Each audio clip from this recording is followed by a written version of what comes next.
Asyhadu an la ilaha illallah wa asyhadu anna Muhammadan abduhu wa rasuluhu la nabiyya ba'da amma ba'd. Puji dan syukur kita panjatkan pada Allah Subhanahu wa taala. Pada hari ini kita bisa kembali bertemu dalam melanjutkan materi pembelajaran. Baik para santri sekalian kelas 9 Sanawiyah, kita lanjutkan pelajaran fikih. Untuk pelajaran fikih hari ini kita terkait dengan hadis yang menerangkan, yaitu terkait dengan masalah ketika kita tidak tahu arah kiblat, gitu ya, atau kehilangan arah kiblat. Baik, ketika kita tidak mengetahui arah kiblat, maka apa yang mesti kita lakukan sementara waktu sholat sudah tiba. Baik, hadis yang terkait dengan itu yaitu hadis yang bersumber dari Amir bin Rabi'ah. Wa an Amir bin Rabi'ah radhiyallahu anhu, dari Amir bin Rabi'ah radhiyallahu anhu, qala, ia berkata, kunna ma'an Nabi sallallahu alaihi wasallam fi lailatin mazlumatin.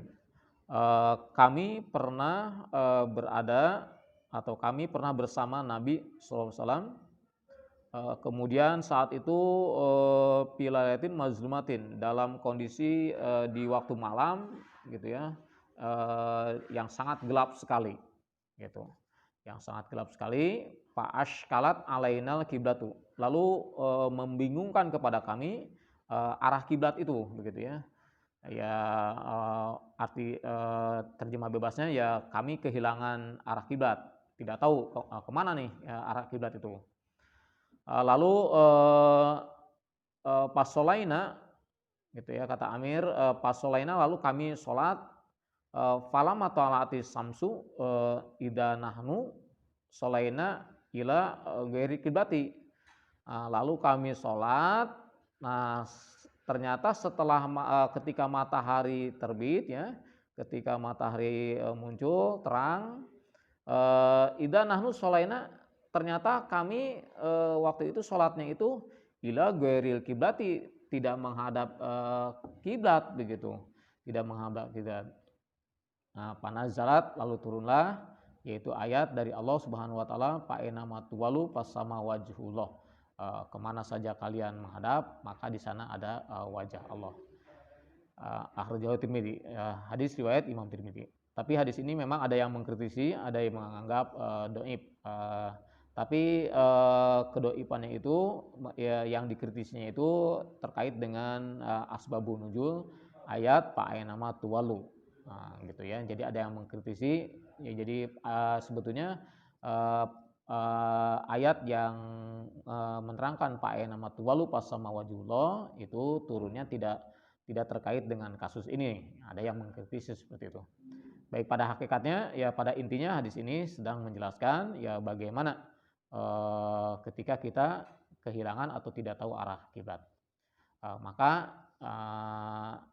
terkait dengan firman Allah tadi, karena dalam Al-Quran ada kalimat fa aina matuwalu fasama wajhullah, ya kemana saja kalian menghadap, di situ ada wajah Allah. Jadi, nah ketika kita tidak tahu arah kiblat, ya silahkan kita bisa sholat menghadap sesuai perasaan kita, gitu ya, mengukur diri kita saja, gitu ya, kayaknya ke arah sebelah sini nih, gitu ya. Nanti seandainya setelah sholat itu diketahui, oh ternyata salah kiblatnya, begitu, nah, tetap sholatnya sah, tidak perlu diulang lagi. Baik, selanjutnya hadis berikutnya ada juga penegasan, begitu ya. Jadi masalah kehilangan tidak tahu arah kiblat, jadi kita bisa sholat menghadap kemana saja.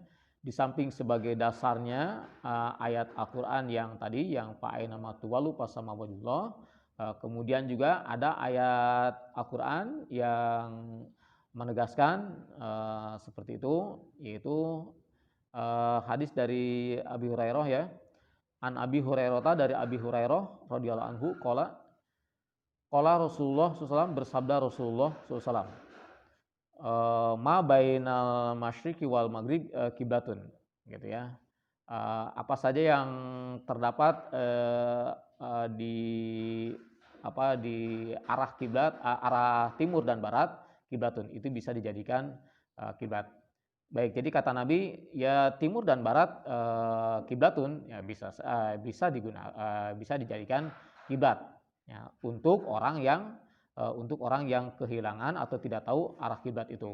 Nah, kenapa Nabi mengatakan seperti itu? Begitu. Ya karena tadi terkait dengan firman Allah, fa aina tuwallu fasama wajhullah. Pada dasarnya ya Allah ada di mana-mana, gitu ya. Kita bisa menghadap Allah. Baik, kemudian yang hadis yang ketiga terkait dengan sholat di kendaraan. Wa an Amir bin Rabi'ah radhiyallahu anhu, dari Amir bin Rabi'ah, semoga Allah meridainya, qala, ia berkata, Ra'aitu Rasulullah SAW, aku pernah melihat Rasulullah SAW, yusolli ala rohilatihi, beliau sholat di atas kendaraannya, haitsu tawajjahat bihi, lalu beliau menghadap sesuai dengan arah kiblat itu. Muttafaq alaih, hadis riwayat Bukhari Muslim. Baik, jadi menurut informasi dari Amir bin Rabi'ah bahwa Nabi pernah sholat di atas kendaraan. Kemudian ketika Nabi sholat di atas kendaraan itu, beliau ya menghadap sesuai arah kendaraan itu menghadap, gitu ya. Jadi kalau kebetulan kendaraan yang ditungganginya itu sedang mengarah ke timur, ya udah, ya sholat pun ya mengikuti arah kendaraan itu, yaitu ya ke timur lah, gitu ya. Jadi tidak perlu mencari arah kiblat terlebih dahulu. Itu kalau sholat di atas kendaraan. Nah, itu hadisnya riwayat Bukhari Muslim. Baik, jadi ringkasnya ya sholat di atas kendaraan silahkan mengikuti arah kendaraan itu menghadap. Kemudian Zadal Bukhariyu, Imam Bukhari menambahkan, gitu ya, dalam riwayatnya. Imam Bukhari menambahkan dalam riwayatnya, kata Imam Bukhari, yumi'u birosihi, gitu, yumi'u birosihi, ya beliau yang mengikuti arahnya itu, beliau melakukan ya arah sholat di atas kendaraan dengan mengikuti arah kendaraannya itu. Kemudian walam yakun yasna'uhu fil maktubah. Tapi kata Imam Bukhari, dari informasi yang ia dapatkan, gitu ya, dari informasi yang beliau dapatkan, nah, Imam Bukhari menegaskan, katanya walam yakun yasna'uhu fil maktubah. Tapi sholat di kendaraan itu Nabi tidak melakukannya untuk sholat wajib. Nah, gitu, untuk sholat wajib. Nah, jadi walaupun ada keterangan sholat di atas kendaraan dan caranya tadi menghadap kiblatnya sesuai dengan arah kendaraan itu, tapi menurut informasi dari Bukhari, dari penelusurannya, gitu ya, setelah ditelusuri, ternyata Nabi melakukan sholat di kendaraan itu bukan melaksanakan sholat wajib, gitu. Dan sholat wajib itu tidak pernah Nabi melakukannya di atas kendaraan, kecuali kalau memang tidak memungkinkan untuk turun dari kendaraan, begitu. Nah, jadi intinya untuk sholat wajib, untuk sholat maktubah ya, untuk sholat wajib ini usahakan jangan di atas kendaraan, tapi cari tempat, gitu ya, cari tempat singgah terlebih dahulu, gitu, untuk melaksanakan sholat wajib. Nah, kecuali kalau memang tidak memungkinkan untuk bisa turun dari kendaraan, ya silahkan bisa dilaksanakan sholat wajib itu di atas kendaraan. Kalau memang tidak memungkinkan untuk turun dari kendaraan, misalkan ya sholat di atas pesawat, begitu ya, nah, kita tidak mungkin kan untuk turun dulu, begitu. Atau sholat di kapal laut, gitu ya, nah tidak mungkin turun dulu, singgah dulu. Nah, atau juga di kendaraan darat, begitu ya, kendaraan darat yang tapi memang kondisinya tidak memungkinkan kita harus turun, harus mencari tempat dulu. Nah, jadi bisa dilakukan di atas kendaraan. Baik, para santri sekalian kelas 9 sanawiyah, jadi demikian ya. Jadi ringkasnya tadi, bahwa kalau kita sholat, kita tidak tahu arah kiblat, silahkan kita bisa, mengarah ke arah yang, kira-kira, kita, menurut perasaan kita ke mana gitu ya, cocoknya. Kemudian juga kalau sholat di atas kendaraan silahkan, menghadap ke arah kendaraan itu menghadap, lalu untuk sholat wajib ya usahakan, gitu ya, tidak di atas kendaraan, kecuali kalau memang ya, tidak memungkinkan untuk turun. Baik demikian, pelajaran fikih yang bisa, kita pelajari pada hari ini. Insyaallah kita lanjut lagi di pelajaran-pelajaran fikih, berikutnya, masih terkait dengan ya masalah sholat. Terima kasih atas perhatiannya. Wassalamualaikum warahmatullahi wabarakatuh.